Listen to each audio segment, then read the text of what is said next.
Hello everyone, welcome to Medianama.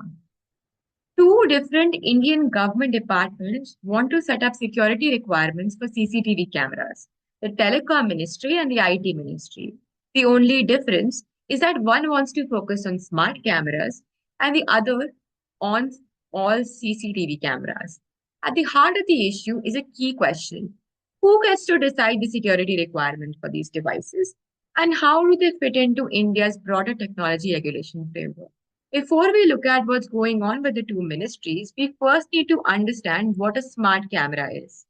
So, at least in the context of what we're going to talk about, a smart camera is a consumer IoT device that can remotely capture audio and video footage and can carry out analysis of said footage for functions such as movement detection.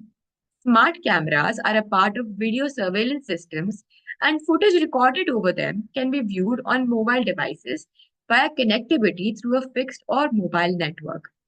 Unlike smart cameras, CCTV cameras are analogous in nature.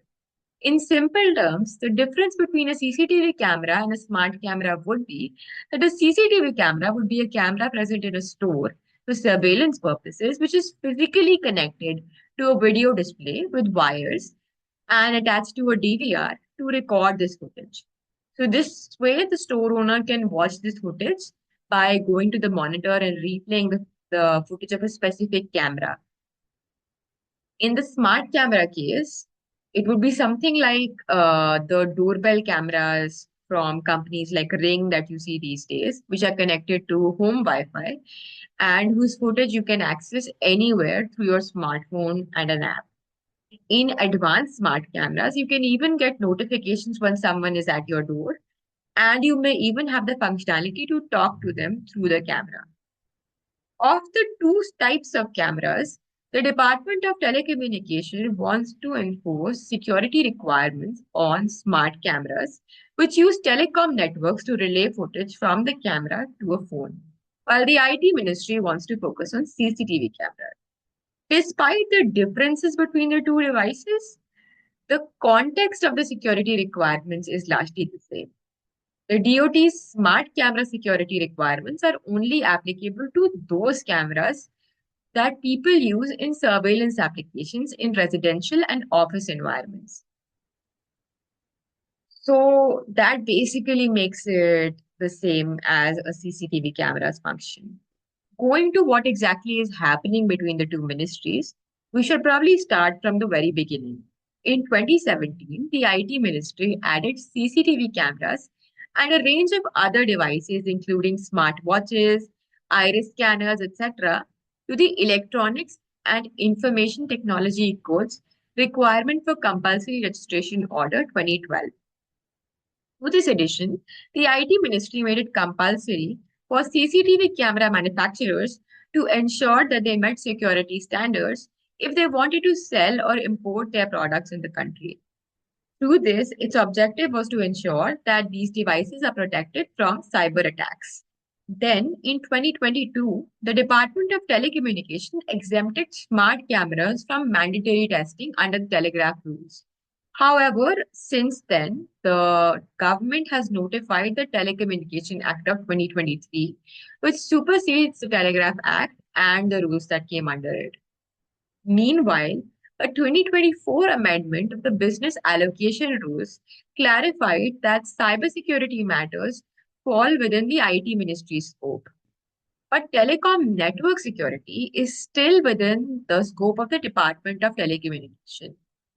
This overlapping authority creates a murky regulatory environment, especially for devices like smart cameras that operate at the intersection of IoT and telecom. Amidst all this confusion, two separate things also happened this year. In April, the IT Ministry notified the security requirements for CCTV cameras, which go into effect on April 9th, 2025.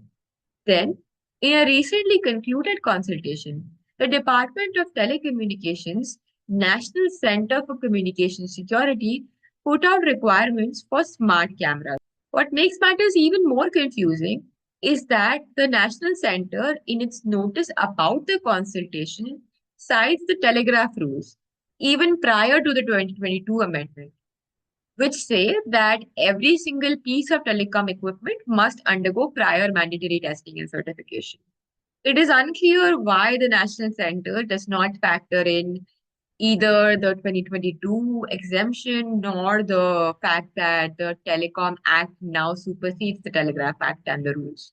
So, what is going on in terms of the security provisions that the ministries are asking for? Basically, CCTV cameras, irrespective of which ministry they are under, record sensitive information, and thus ensuring the data that they record is kept safe is crucial. Both ministries have released requirements asking camera manufacturers to put in place certain measures to ensure data security. The IT ministry wants camera manufacturers to ensure wireless communication that they carry out using their cameras is sent over encrypted networks. They also want operators to verify that they are using trusted sources for sourcing parts of the camera. Similarly, the DoT requires manufacturers to ensure that the security parameters and passwords that they are using are not hard coded into the source code of the camera or stored on a local file. They basically don't want this information to be easily accessible to bad actors. They also ask camera manufacturers to store personally identifiable information and credentials using cryptographic controls. Besides the security requirements, the IT ministry has also released guidelines for how manufacturers must implement their security requirements. These guidelines state that manufacturers have to get their products tested through third-party testing laboratories to confirm that they're implementing the security requirements. Manufacturers have to submit a report of these third-party tests on the Bureau of Indian Standards portal. The guidelines also state that CCTV cameras' wireless or wired communication protocols, be it Bluetooth, Wi-Fi, or Ethernet, must be consistent across device series and must maintain uniform communication functions. Further, all products in the same series must use identical software or firmware versions with matching hash values. If the manufacturer uses different software for products in the same series, they must get each of these tested by the third party laboratories separately as an independent series.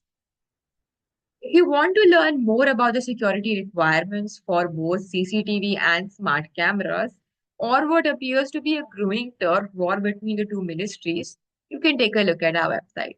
Thank you.